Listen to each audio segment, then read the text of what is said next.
श्री शिवाय नमस्तुभ्यम. नमस्कार. मी पार्थेश देवेंद्र नामजोशी रुद्र ज्योतिष चॅनलवर आपल्या सर्वांचे सहर्ष स्वागत करीत आहे. जर तुम्ही या चॅनलवरती नवीन असाल तर चॅनलला सबस्क्राईब करा, व्हिडिओजला लाईक करा आणि बेल आयकॉनवरील बटन दाबा. बेल आयकॉनवरील बटन दाबल्याने येणाऱ्या नवीन व्हिडिओंविषयी तसेच आधीच्या व्हिडिओंविषयी आपल्याला माहिती मिळून आपले ज्ञानवर्धन होईल. आज या भागामध्ये दीर्घ काळानंतर जे ग्रह आपली राशी बदलतात त्या ग्रहांपैकी एक ग्रह आहे तो म्हणजे गुरुग्रह, जो 13 महिन्यानंतर एक राशी बदलतो. तर दिनांक 1 मे 2024 रोजी गुरुग्रह मंगळाच्या मेष अग्नितत्व या राशीतून तो शुक्राच्या अतिशय गुलाबी अशा आणि मोहक अशा वृषभ राशीत येणार आहे, जी कालपुरुषाच्या कुंडलीमध्ये धनत्रिकोणात द्वितीय स्थानामध्ये येते.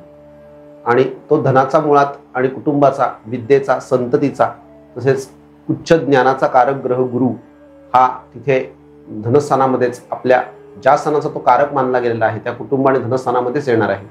तर 12ही राशींना आणि 12ही लग्नांना त्याचे इफेक्ट कसे येणार आहेत, त्याचे काय रिझल्ट्स मिळणार आहेत याविषयी आपण एक संक्षिप्त माहिती घेऊया. या पहिल्या भागामध्ये, या प्रथम भागामध्ये आपण मेष राशीपासून कन्या राशीपर्यंत माहिती घेणार आहोत की गुरुच्या या गोचर बदलाचे पुढील 1 वर्ष त्यांना काय फायदे आणि तोटे आहेत आणि काय काय रिझल्ट मिळणार आहेत. तर विलंब न करता सुरुवात करूया.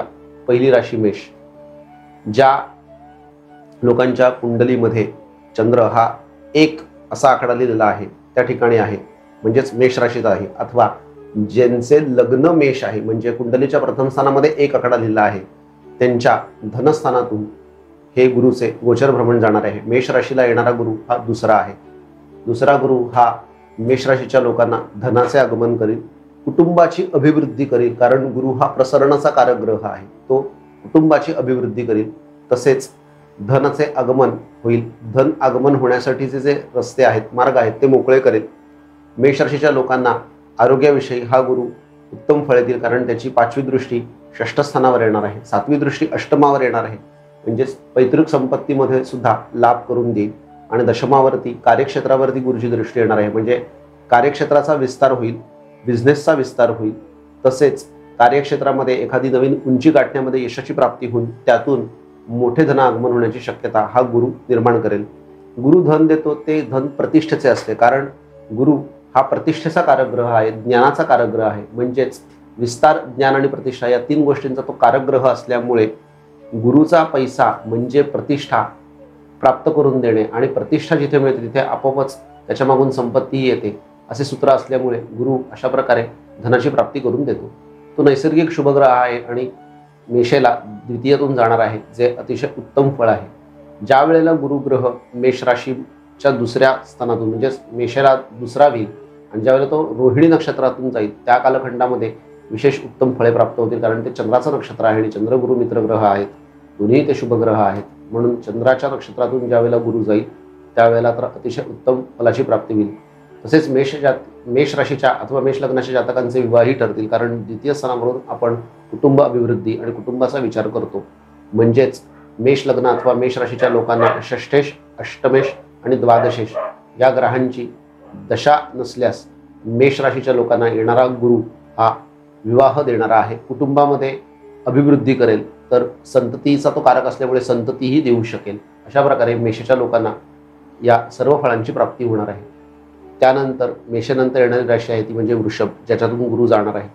गुरु वृषभेतून जाणार आहे. ज्यांचे जन्मलग्न हे वृषभ आहे, म्हणजे जन्मलग्न प्रथम स्थानामध्ये 2 आकडा दिलेला आहे, अथवा चंद्र ज्या ठिकाणी कुंडलीत बसला आहे तिथे 2 आकडा दिलेला आहे, म्हणजे ज्यांची वृषभ राशी आहे त्यांच्या राशीतूनच गुरुचे हे भ्रमण जाणार आहे.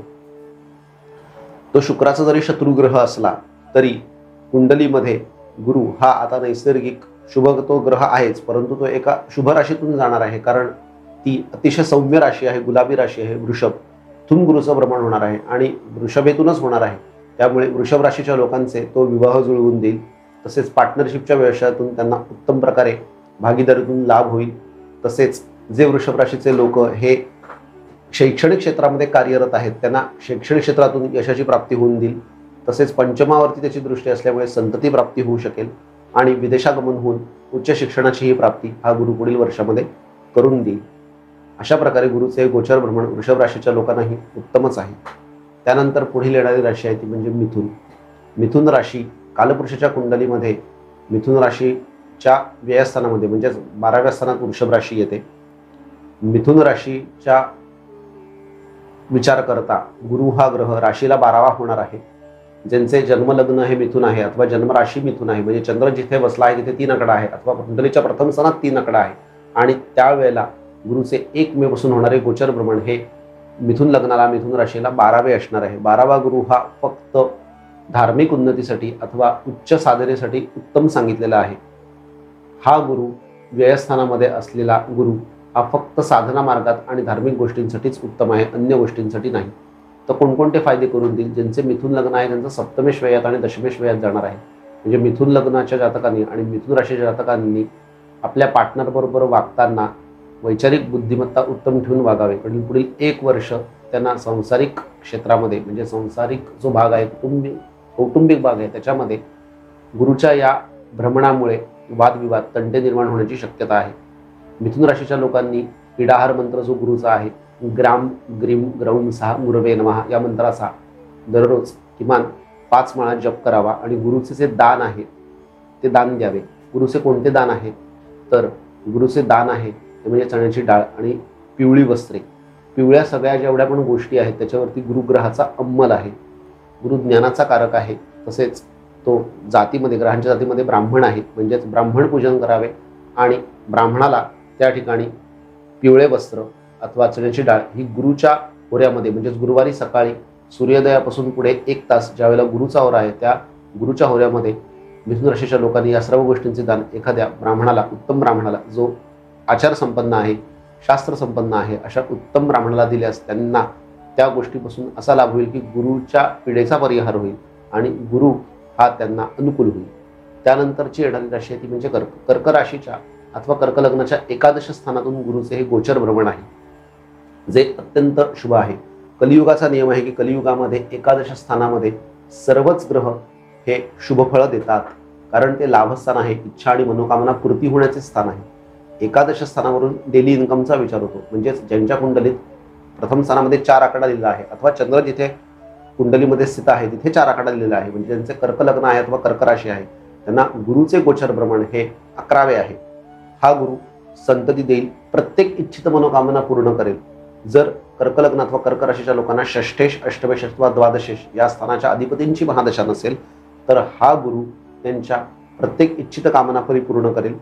विवाहामध्ये अडचणी असतील तर विवाहामधल्या अडचणी दूर होतील. संतती प्राप्ती होण्यात अडथळे असतील तर संतती प्राप्ती हा गुरु करून देईल. तसेच या गुरुच्या गोचर भ्रमणामुळे तृतीय स्थानावर गुरुची दृष्टी आहे, म्हणजेच जे कर्क लग्नाचे लोक वैद्यकीय क्षेत्रामध्ये कार्यरत आहेत अथवा शैक्षणिक क्षेत्रामध्ये कार्यरत आहेत त्यांना बढती प्रमोशनचे योग आहेत.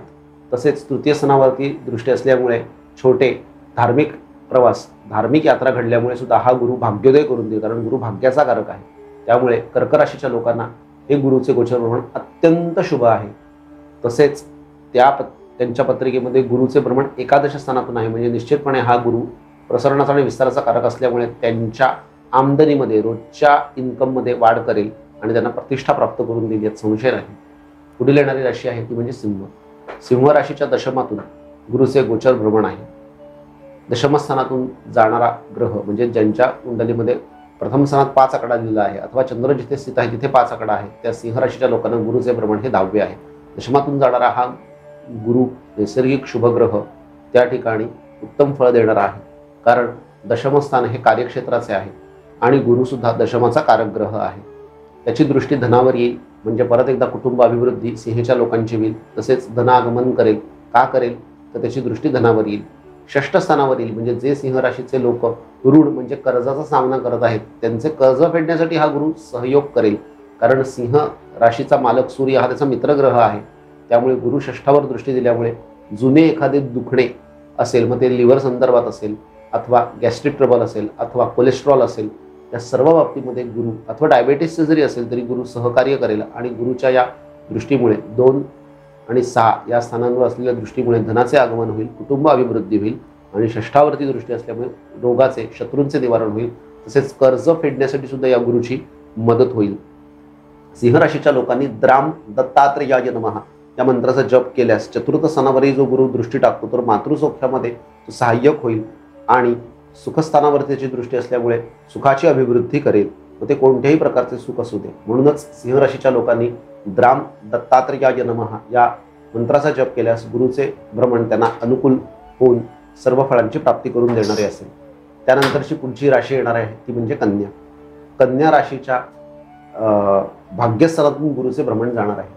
म्हणजे ज्यांचे लग्न हे कन्या आहे, म्हणजेच प्रथम स्थानामध्ये 6 आकडा दिलेला आहे, अथवा चंद्र जिथे बसलेला आहे तिथे 6 आकडा दिलेला आहे, म्हणजे त्यांची कन्या राशी अथवा कन्या लग्न आहे, त्यांना भाग्यातून गुरुचे भ्रमण उत्तम आहे. कारण का तर सप्तमेश भाग्यात जाणार आहे, म्हणजे विवाहून भाग्योदय होईल. दुसरेच भाग्यस्थानामधून जाणारा गुरु म्हणजे भाग्याचा कारकच तिथून जाणार आहे, भाग्यस्थानातून जाणार आहे, म्हणजे सर्व गोष्टी भाग्य उदय होण्याच्या दृष्टीने अनुकूल होतील.